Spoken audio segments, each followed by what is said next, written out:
অর্থাৎ স্ত্রীধন হিসাবে এই সোনার ব্যবহার রয়েছে, প্রচলিত রয়েছে হাজার হাজার বছর ধরে। আগে সোনা নিয়ে আসতে হতো না বিদেশ থেকে। ব্রিটিশরা আমাদের লুটপাট করে আমাদের দেশকে লিটারালি প্রায় নিঃস্ব করে দিয়ে 1947-এ চলে যায়। তারপর থেকে আমাদের গোল্ড ইম্পোর্ট করতে হচ্ছে।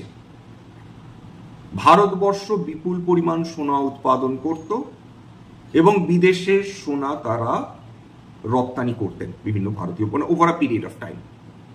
সম্পূর্ণভাবে বদলে গেছে, অনেকগুলো ফ্যাক্টরস কাজ করছে। একটা মানুষের পক্ষে 24 ক্যারেট যারা বুলিয়ান বলুন, কয়েন বলুন, সেগুলো যারা ইনভেস্টমেন্ট হিসাবে দেখেন তারা কয়েন বা বুলিয়ান তারা কিনতে পারেন। কিন্তু যারা সোনার গহনা কিনতে চাইছেন বাড়িতে মায়ের জন্য বা স্ত্রীর জন্য বা কন্যার জন্য, তাদের এখন কি অবস্থা দাঁড়াচ্ছে? এটা একটা খুব